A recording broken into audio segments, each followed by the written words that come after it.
Hello, hello, everyone, and welcome to Miss Hope's Reading Hour.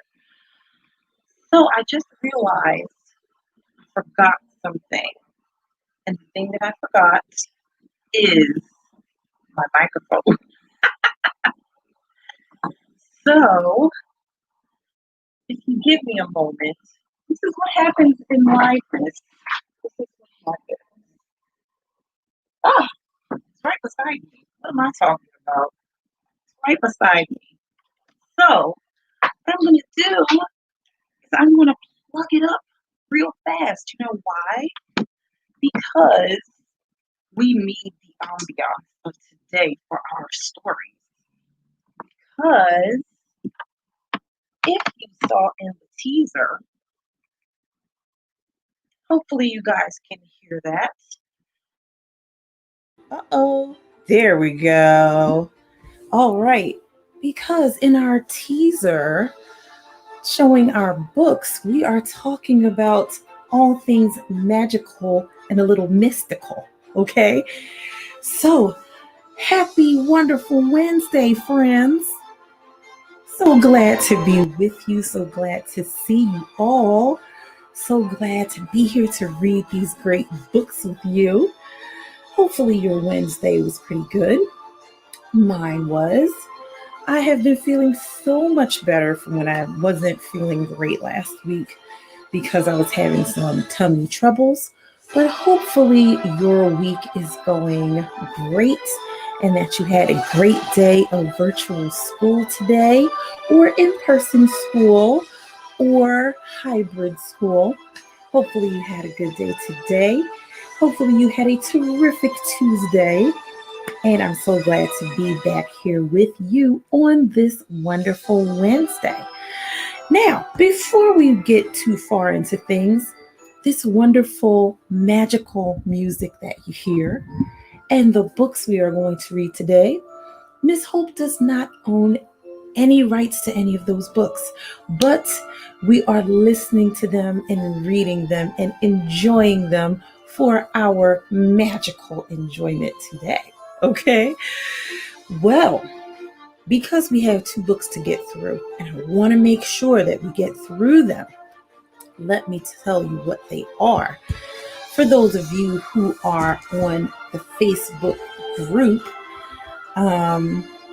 or on YouTube or Periscope, you saw the teaser and you were able to see the books, at least the covers of the books beforehand. Okay, so let's see one of these books. The first book is called, there we go, The Sandman by William Joyce. The Sandman. Who is the Sandman? We will find out who the Sandman is. And our next book, it is a take on a classic, but I saw the pictures in here and thought they were so beautiful. And was like, well, I mean, a story can be told more than one way, right? So this one is called Sugarcane, a Caribbean Rapunzel. And this book is by Patricia Storis. Pictures by Raul Colon. So I can't wait to get into this one. I read a little bit of it. I didn't read a whole lot of it, but I cannot wait to hear the Caribbean take on Rapunzel. And of course, we will be continuing to go walking with Miss Millie. Still finding out so much stuff. I still want to know, why is she giving Alice all of these treasures of hers? I mean, she is quite old, and she could think that, she won't be around much longer. But why Alice? She's holding on to them. Pam has been living in the neighborhood. She could have befriended any child. I wonder why Alice is so special to her. We will find out as we read. Now, We do still need donations for Miss Hope's Reading Hour Library. And if you look right down here on this here ticker, all of the information you need is right there so that you can donate to Miss Hope's Reading Hour Library so we can get some more great books, okay? Now, to make sure we get through these books, let's start with our first book. We are going to start with Sandman by William Joyce. Let's see, who makes this book? Okay, this is an Athenaeum Books for Young Readers book. Look at this picture. So it says, The Sandman, the story of Sanderson Man Snoozy. Look at that.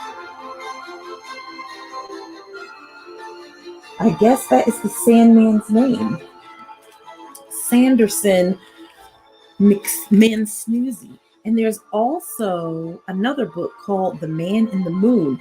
We got to get that one. We have to get it and find out the story about the man in the moon. I love books like this that are part of a series so we can read them all. We can read them all. All right. The Sandman, the story of Sanderson Man Snoozy by William Joyce. All right, let's make sure that's not too loud. Of course, you know the guardians of childhood. You've known them since before you can remember, and you'll know them till your memories are like twilight. The very first guardian was the man in the moon, and it was he who found the others. The man in the moon watches over the children of earth. Like a giant nightlight in the sky, he keeps nightmares away. But when the moon is less than full and bright, who will keep the children safe at night?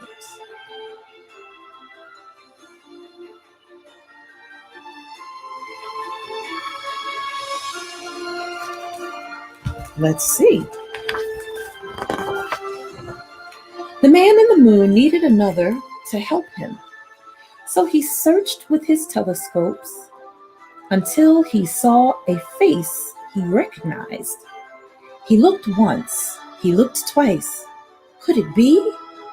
Why, yes, it was the same fellow he'd once sent a wish to, many once upon a times ago. Back when the man in the moon was just a very small boy, back in a time called the Golden Age. The sleepy little fellow's name was Sanderson Man Snoozy. You may know him better as the Sandman. But he began his journey as just plain Sandy, and this is how he came to be.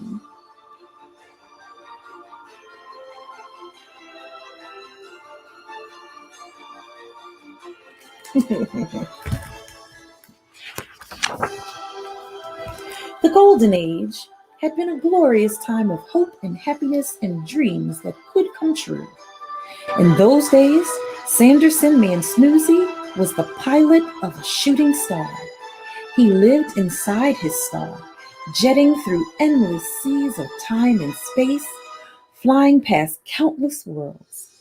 Anyone who saw this shooting star could make a wish upon it, just as the man in the moon had done as a little boy. Sandy would then send back a dream that would help that person make their wish come true. For a wish always begins with a dream. That is why he was so sleepy. He was constantly dreaming.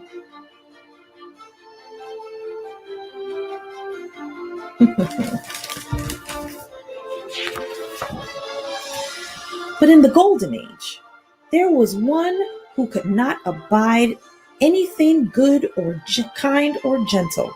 Pitch, the king of nightmares. He had sworn to destroy sweet dreams and shooting stars, and one by one he hunted them down, sailing in his nightmare galleon with his dream pirates. He would harpoon the stars and drag them to their doom, hurling them into moons, planets, or even the endless darkness of a black hole.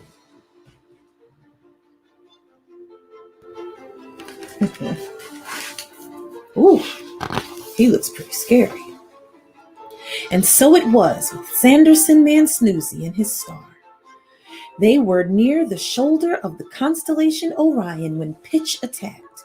The Nightmare King lanced the star with his harpoons. For the first time, Sandy knew fear, and his fear only made Pitch stronger. Sandy could not let his star be harmed. He swerved and breached with astonishing daring, and finally broke free.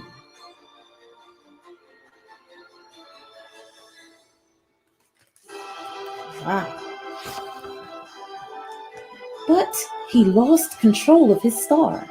It streaked through space like a missile, a bullet, a wayward arrow of flame and hope. They tumbled toward a small green and blue planet called Earth. He was certain he would crash. He could hear the laughter of the dream pilots and felt helpless and afraid.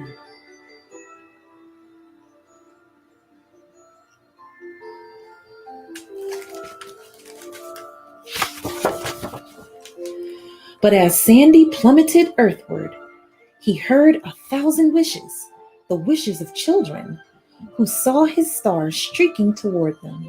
Sandy knew he must not harm a single child, so with all his strength he guided his star away from land and over a vast sea. Just as he was about to crash, he heard a wish that seemed to come from far, far away. It was bright and clear and kind. "I wish you well," was all it said. So Sandy closed his eyes and dreamed that all would be well.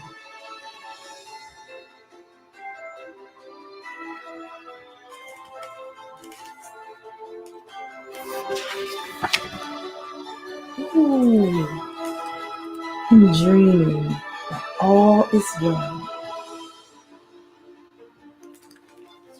Beautiful pictures. Moments later, they crashed into the ocean. The sky was filled with blinding light at their impact. The star neither sunk nor exploded. It sort of had become a sandy sort of island with long spiraling tendrils of land. At its center were a number of steep dunes, and at the center of the dunes lay Sanderson Man Snoozy.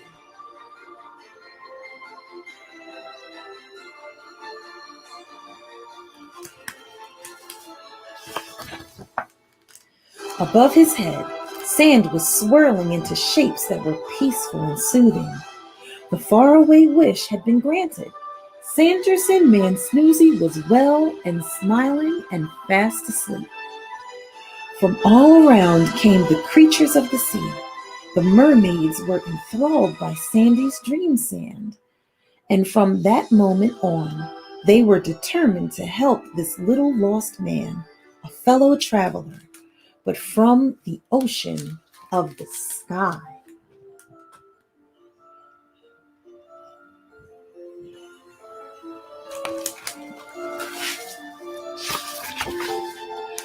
On and on Sandy slept, and on he dreamed, until every grain of sand on his island contained a dream. 10,000 nights and dreams passed. Pitch had vanished, and so had the golden age. The world changed, the island changed, and Sandy changed.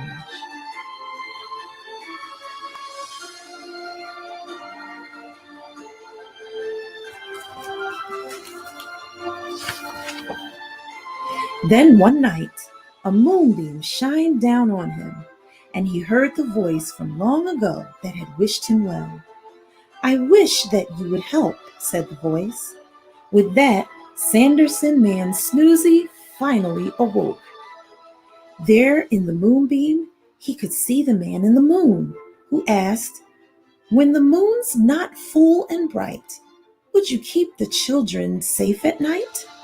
Sandy nodded, for if a wish was made to him, he still felt bound to answer it.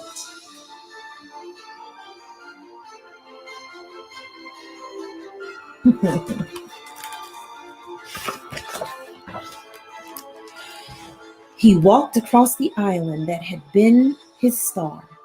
He thought and thought, and he wondered and he wondered. How could he help the children of Earth? Sea turtles came to him. Some had once belonged to children and knew of their fear of the dark. The seashells had more to tell. Countless children had held them to their ears to hear the call of the sea. So the shells had learned their secret joys and songs. The seashells told him that Pitch's dream pirates still roamed the night in search of sleeping children to hazard. Sandy knew that to help the children, he must once again face his ancient enemies. For the second time in his life, he felt afraid. For days and days, his restless mind would not let him sleep. Without sleep, he had no dreams. And without dreams, he could do nothing.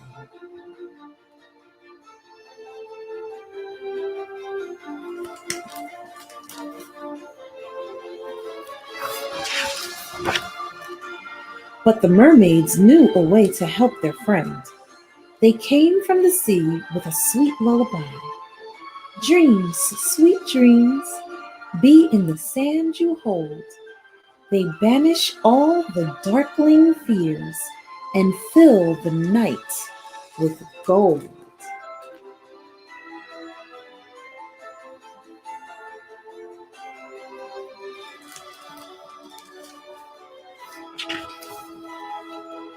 And so he dreamed. He dreamed of how he would help the children of Earth. And as he did, the island began to transform.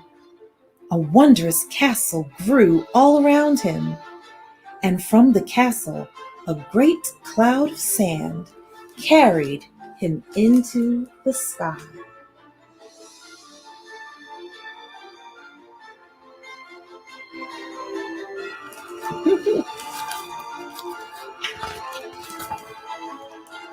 And on this cloud he journeyed to every land, to every child who was sleeping. He sent a lovely dream with his dream sand. And from every dark corner of the world, the children slept unafraid, for all the nightmares were chased away.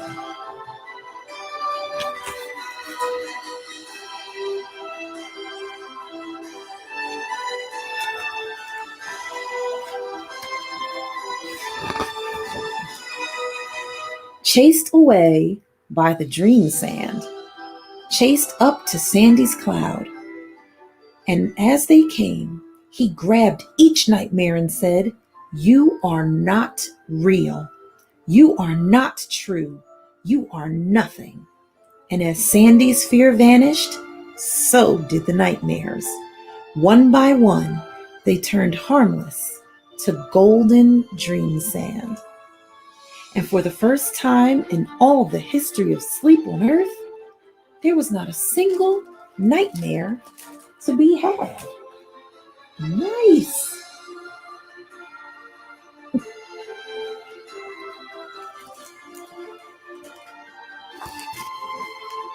The moon peeked through the cloudy sky and shined upon Sanderson Man Snoozy.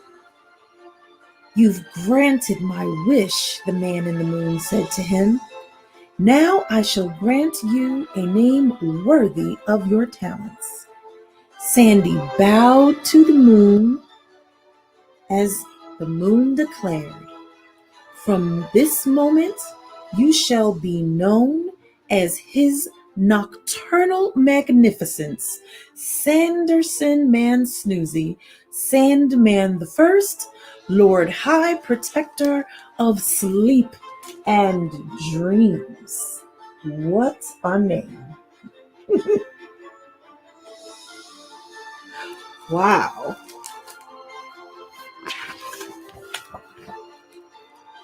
Now the man in the moon had his first helper, and from that night on, the Sandman has made his rounds, be the sky cloudy or bright, to send forth his dream sound.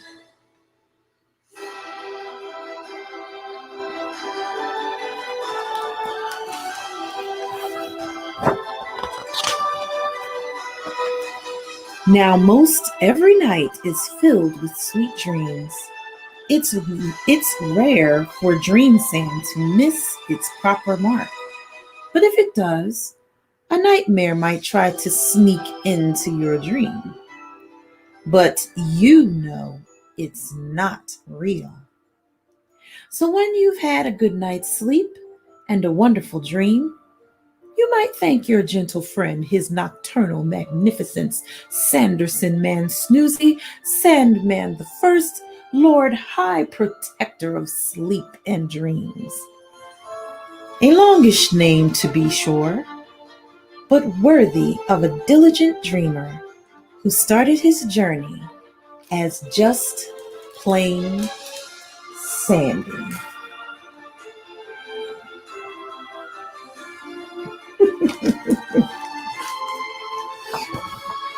The end. Well, now, who knew there was such a story about the Sandman? Okay, so now we definitely have to find out the story behind the man in the moon. Okay, so we went to the second book, which I believe this is. Now we got to go back to the first book, find out about the man in the moon. One very important lesson to learn.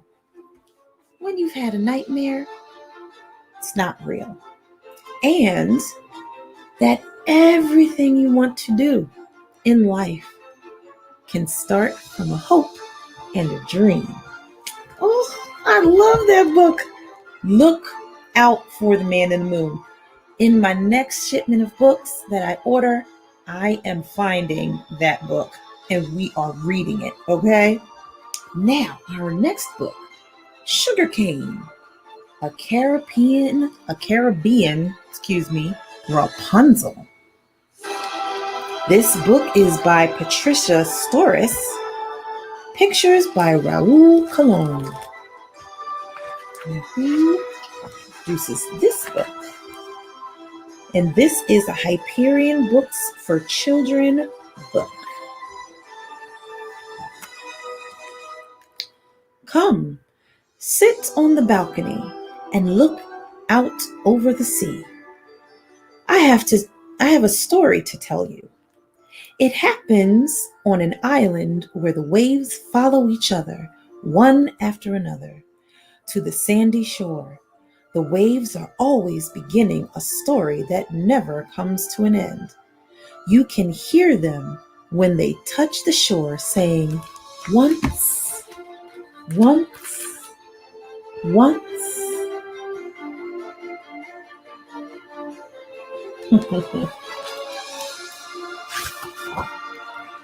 Once a young fisherman and his wife lived together in a rainbow-colored house on the beach. They could see the sea when they opened their shutters at dawn, and the water glittered blue and green. During their afternoon nap, the sun sparkled through the clouds of netting that island people sleep under so mosquitoes won't bite them. When they sat on their balcony after supper at night, the water was deep as sleep before dreams arise. One sunset, when the husband and wife were swimming in the soft cradling waves, she told him they were going to have a baby. The fisherman was as happy as if he had unwrapped a present and found the very gift he wanted.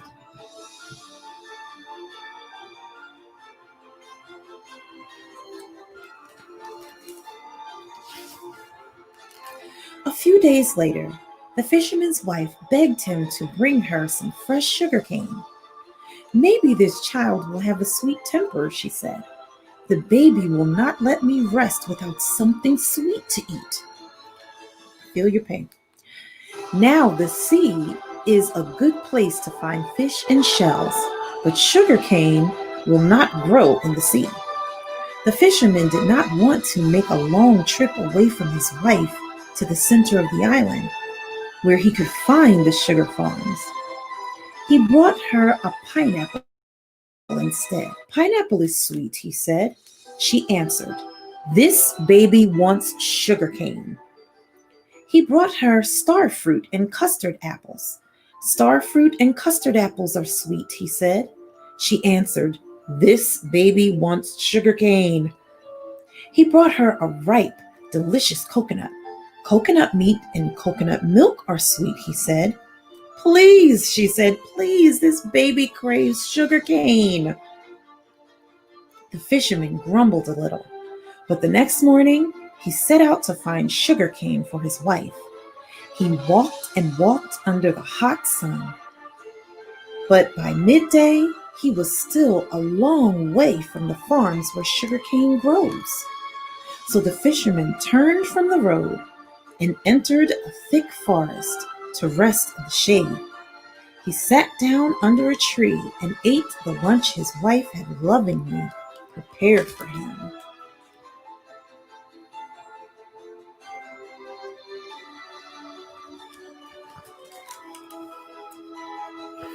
There was a spicy chicken. There was spicy chicken. Oh, that sounds good. Juicy mango and tart ginger ale. Then he fell asleep. When he awoke, the fisherman noticed a path he had not seen when he had first entered the forest. It led to a grand house built of pale coral and surrounded by a stone wall. Moving closer, the fisherman found a wrought iron gate, disguised by its painted design of green vines and blue flowers. He pushed open the gate and found himself inside a garden. Every kind of plant, flower, and tree that grew on the island bloomed in the garden.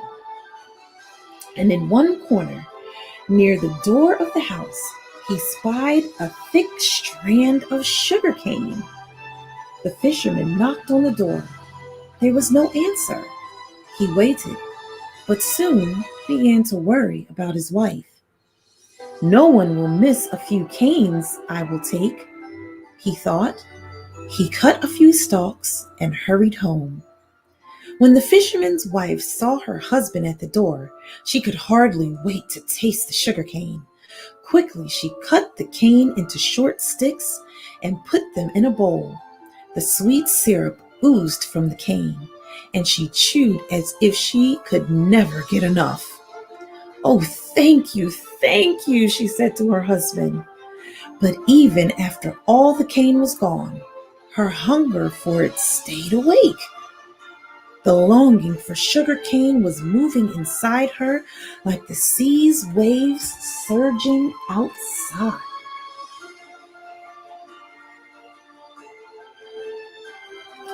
Oh.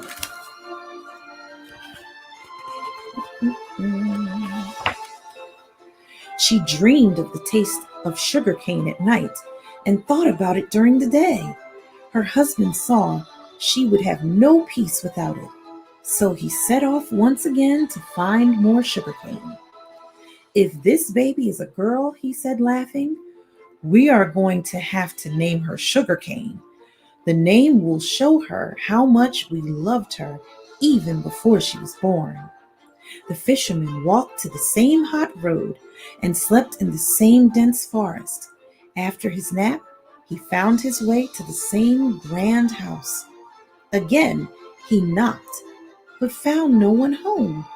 Surely Here, he thought, where the ground was covered with flowers and the orchard above him studded with fruit, no one would grudge him a few stalks of sugar cane. He cut the cane, but when he was ready to start home, he couldn't find his way out of the sugarcane patch. He turned around and around, but found himself trapped in a jail of sugarcane, locked in by the stalks. Behind him, he heard a sound and turned to face a tall woman wearing a mask. Scaly lizards trailed around the skirt of her dress. "Thief!" she shouted. "What are you doing in the garden of Madame Fate?" The fisherman dropped the sugar cane and began to shiver, even under the hot sun. Ooh, that's the mama craving sugar cane. Ooh, let's see what this lady looks like. Everyone on the island knew the name of Madame Fate. She was a famous sorceress. No one had ever seen her face. She always wore a mask like the ones people wore at carnival time. People said she could make hurricanes. They said she traveled through the islands in dreams. They said she could make sharks dance in a circle and snakes pull wagons. They said she could put people to death and bring them back to life. Whoa! The fisherman began to explain, "My wife and I are going to have a baby. Sometimes, before they are born, babies will talk to their mothers and tell them how much they want a thing. Our baby wants sugarcane, and it does not grow where I live. I found it here. I'm sorry I took it, but I will pay you for what I've taken." "You will pay for what you have taken," agreed Madame Fate. "You will pay a high price. You have taken sugar cane from me, and I will take sugar cane from you." The sorceress was so powerful that she already knew the baby's name, and she knew that it would be a girl. "Not our child," the fisherman pleaded. Madame Fate bent down and picked a green plant. "You see this?" she asked. "With this, I can make you forget who you are. Then you will be my zombie.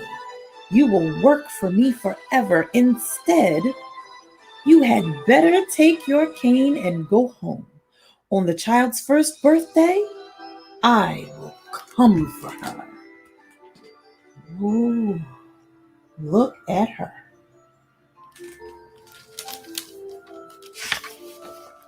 When the baby was born, the fisherman's joy almost made him forget Madame Fate. Sugarcane was a beautiful, laughing child with skin as glowing and velvety as a black pansy. She loved to be taken for a dip in the waves, and she loved to hear her parents sing while they worked or sat with her. And just as her mother had predicted, she had a character like the taste of sugarcane, very strong and very sweet at the same time. On the day of her first birthday, Sugarcane's father took the baby and her mother to stay in a borrowed house, sheltered in a cove far from where they lived. He wanted to try the fishing there, he told them.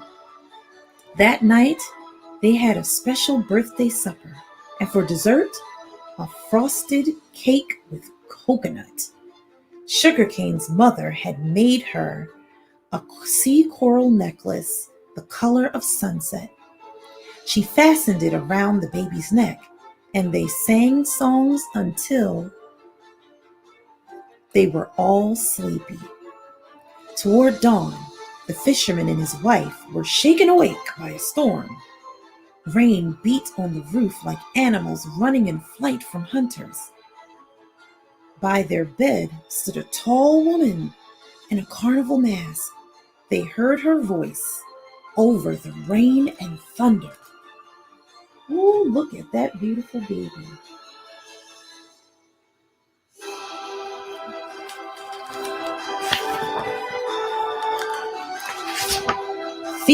And cheat, you gave me pain. Now you will pay with sugar cane.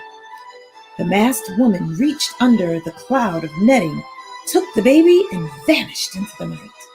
Sugarcane's parents searched for her for years, but no one had ever seen or heard of her. Sugarcane's father returned again and again to the forest where he had first stumbled upon Madame Fate's garden, but the fat path had disappeared. Still, they never stopped searching. Madame Fate took Sugarcane all the way to a rocky coast on the other side of the island. There, the little girl grew up in a tower overlooking the sea, with only a pet green monkey named Callaloo for company. Madame Fate visited her often, and every day Sugarcane grew more and more beautiful. Her thick, gleaming hair curled like grapevines, and when Madame Fate returned from her travels, she would call from the foot of the locked tower, "You live in a tower without a stair. Sugarcane, Sugarcane, let down your hair." And Sugarcane would let down her hair like a ladder for Madame Fate to climb up. The tower surrounded the inner courtyard garden, where there were tall trees to sit beneath, fountains where cool water danced, and one mosaic wall. Look at her hair.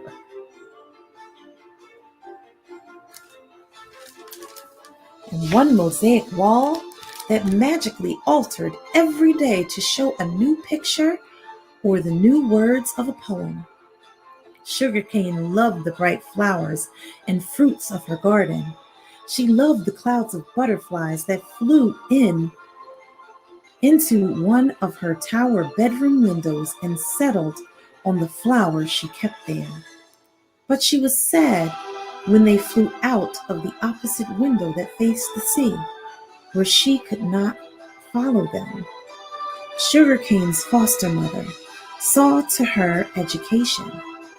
Since Madame Fate was a conjure woman who could bring people back from the dead, all Sugarcane's teachers were special. An angel from the heavenly choir taught her to sing. Her guitar teacher was a 500-year-old gypsy from Spain, and her piano teacher was a jazz master from New Orleans. An Arabian philosopher tutored her in mathematics. She learned poetry from a Greek epic poet and storytelling from an African griot. Wow.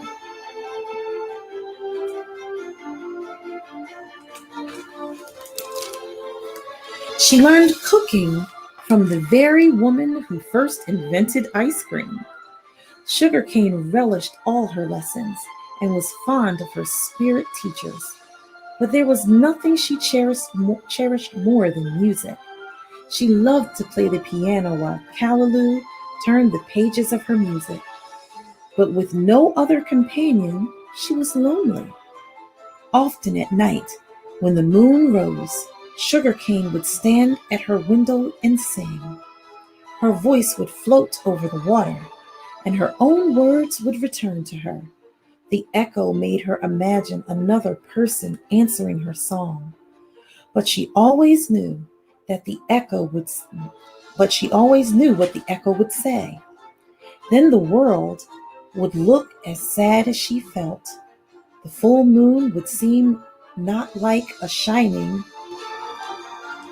other world, but like a tear, like the silvery drops she could see in her own eyes in the mirror. One night, though, someone did hear her song. Every year at carnival time, music contests were held on the island. For the past 3 years, a handsome young man, the son of a fisherman, had been named the King of Song. Now everyone called him King. Often at night, King would take his boat out. He would fish a little, dreaming of new songs, or drop anchor and try out tunes on his guitar. One sweet-aired still night, King steered his boat toward a bay he had never before explored, playing with the pieces of a new song. It was about a girl who lived in the ocean. Just at that moment, he looked down and saw that his oar was tangled in rippling black waves of hair that belonged to the most beautiful girl he had ever seen. Stars drifted across her shoulders and sparkled in her hair as she floated in the water. It was the girl in his song come to life. Her face wavered in the water. Maybe then, maybe there, maybe not, like a dream deciding whether or not to come true. Then King heard music. A girl's voice was singing the same words that began the song he had just been making. He looked up and saw the strangest sight he had ever seen. High above the water, in a stone tower, stood the girl he had seen as in the sea. Whoa, ho, ho. So, this is what we're going to do. This is a longer story than I thought it would be. But, like our chapter book, we're going to stop right here. Let me get something. We're going to stop right here. And we're going to finish the story of Sugarcane on our fabulous Friday. Can you believe that? A picture book. That is long enough to have to wait on the ending. We will continue Sugarcane on our fabulous Friday. Oh, I like this story. I can't wait to find out the end.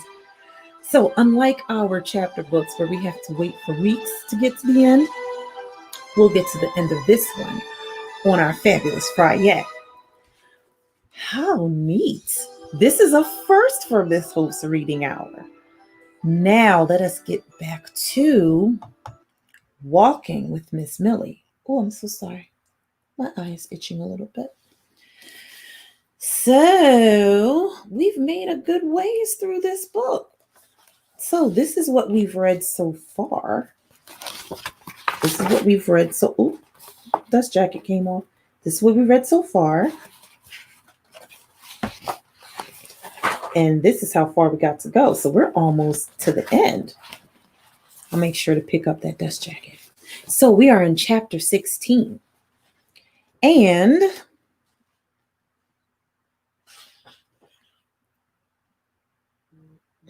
let me see. We found out about how Miss Millie got her house. She worked for the woman as a cleaning woman who lived in the house she lives in now. And she was so kind to her that when her husband Clayton got sick, she let her live in the house with her sick husband. And then when the woman died, in her last will and testament, she gave the house to Miss Millie, which some of the people in the neighborhood were not too happy about. So she gave Alice, before she left, one more special thing. It was a scallop shell.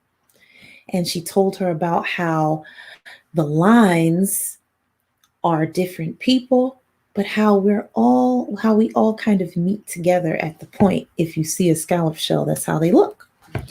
So let us get to chapter 16 of Walking with Miss Millie.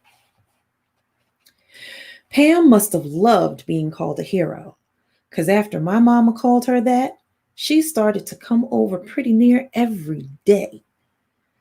After the first couple days, Mama didn't even have to ask if Mama didn't even have to ask Pam if she wanted to stay for lunch. We just knew she'd eat with us. In a short while, Pam found a way of communicating with Eddie. It was less like sign language and more like charades, but it worked for them. Most days, she'd start by playing with Eddie, but eventually she'd end up playing with me or both of us. One morning, she asked about the tire swing on the ground. Why don't you hang that thing back up in the tree? I shrugged. It's too heavy to lift. If we lift it together, it'd be easier. She said that like we were a team, always trying things together. Yet somehow it didn't sound wrong. Eddie dropped his plate to help us try to lift the tire back up to the chain, but it was still too heavy. I signed to Eddie, go get the wheelbarrow in the shed. He disappeared for a few minutes and came back grinning at his accomplishment, pushing the dirty wheelbarrow. Good. Pam clapped her hands together like that was a sign. I shook my head. No, you say good like this. Put your right hand up to your mouth. Now move it straight down to meet your left hand. So this is good. Pam tried it as Eddie nodded his head and clapped for her. I know a sign, she shouted. Thank you for teaching me that one. I smiled at her excitement. That's pretty much the way you sign thank you, too. She squealed. I know 2 signs. When she and Eddie stopped telling each other good and thank you, I rolled the tire into the wheelbarrow while Pam held it steady, and Eddie pulled the chain around the tire to connect it to the chain from the tree. We did it, Pam yelled, signing good over and over again to the tree. Since Eddie wasn't one to celebrate too long, he picked up his plate and, in a sign everybody knew, waved his hand toward himself to tell Pam to go with him. I hopped on the tire swing to test it out and watched Pam explain through her motions that Eddie's bus needed to stop at another tree. Eddie stopped, and Pam went to the tree, acting like she was buying something. Then she licked a make-believe ice cream cone and handed another make-believe cone to Eddie. It was silly, but I've kind of wanted her to hand me a make-believe cone too. When I got tired of watching their game, I headed back to the shed and Daddy's letters. Pam must have eventually tired of the game too, because a few minutes later, she joined me. Eddie still had no interest in the letters from Daddy, but Pam sure was interested.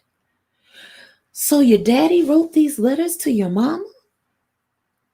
They're so pretty. I don't think my daddy ever wrote anything pretty to my mama or anyone. At least you get to see your daddy all the time. But that actually made her look sad. Yeah, he's around all the time. She looked back at the letters in her hand. Why did your daddy leave after writing these pretty words? Well, he wrote these a long time ago, but he's coming back soon. I'm just getting things together to show him when he gets here, to remind him of these places he loved and Mama. Does your mama know you found her letters? No. And it's a surprise for her too. So don't tell her, okay?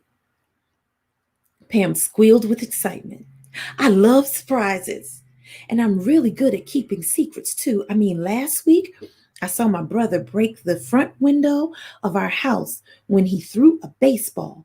And he told me not to tell no one. And I never told no one. Well, I never told no one till right now. I couldn't help but smile at her before turning to read again the letter poem I was holding. This one is about the schoolhouse and the bleachers. Is that close by here? Pam squealed again. Yes, I know where it is. It's not far from here. I can show you. I can show you right now. She motioned for Eddie to come as I yelled into the house that we were going for a walk. We passed the church and the street that led to the park and the wishing well. Then Pam led us to another road I hadn't been on yet. This one dead ended into a building that had a sign out front that said Rainbow Junior and Senior High School. The combination school looked to be as falling apart and lonely as the park and the wishing well and the whole town. Ta-da! Pam exclaimed, like she was pointing to something other than a rundown old school. I tried to muster up some pretend approval for this place. Thanks for bringing us. Are there bleachers here somewhere? Oh, of course, silly. Pam slapped Eddie on the back like he was in on the joke. Eddie saw her laughing and started laughing too. The bleachers, of course, are in the back by the football field. Come on, I'll take you there. When Eddie saw the lines of the football field, he smiled like he'd found the most perfect road for his pretend driving. He started driving his plate up and down those lines, while Pam ran behind him as the perfect passenger, moving everywhere he moved, stopping every time he stopped. I walked over to the sad-looking bleachers and tried to imagine what they were like when my daddy put his arm around my mama here. I sat down and opened up the letter poem Daddy wrote about Mama when they were there so long ago. On the schoolhouse bleachers during the football game, the chill wind warmed when I'd say your name. With the sweat dripping down my back and the heat of the sun on the bleachers coming through my shorts, it was hard to think of a chill wind as it was to think of my daddy writing that poem for my mama and her name. If I squinted, I could imagine Mama sitting next to me on the bleachers, smiling her smile. But no matter how hard I tried, I couldn't see Daddy sitting there next to Mama. And before I knew it, I had tears in my eyes, shaking my head, trying to blink away the dang wetness in my eyes. I was hoping to find something to represent the bleachers to show to Daddy when he came. So I started to look around. Under the bleachers, I could see trash and rocks and a couple of things that were moving. Still, nothing looked special enough to stir up the memory I needed stirred. But then I saw it. A little ways down from where I was sitting, there was a triangle flag on a stick. As I got closer to it, I could see the flag was red and white and had the letters RHS, for Rainbow High School, I guessed. As I bent to pick it up, I noticed it was a little dirty. Actually, very dirty. But I could wash it in the sink before giving it to Daddy. I sat on the hot bleachers, holding the dirty flag, while my brother and Pam, zigzagged on the football field. As I watched them laugh and communicate in their own made-up language, with the words good and thank you being signed as much as possible, I realized Rainbow was becoming home for Eddie now. And it scared me that it was starting to feel like home to me too. I felt guilty, like I was betraying Daddy. All at once, I couldn't take a deep breath. It was like an elephant was sitting on my chest, a big old elephant named Rainbow. And that elephant would only move if Daddy came back. I was counting on my collection of stuff to help with that. But then it hit me. Maybe my collection was also to remind me of him. Was I forgetting Daddy? Daddy's laugh? I couldn't hear it anymore. Daddy's face? Blurry. I knew I had to get him to come back as soon as possible. I reached in the pocket of my shorts and pulled out another one of Daddy's letter poems. I read it a couple of times, not liking it all, where it meant I had to go. But I knew I didn't have a choice. Well, I will stop right there. I wonder where she has to go and what that letter poem says. So we will end there. Let me get the dust jacket that fell. So they put up the tire swing. Eddie has made a new friend in Pam. And apparently, even though she doesn't want to admit it, Alice has made a new friend in Pam as well. So she reads another letter poem.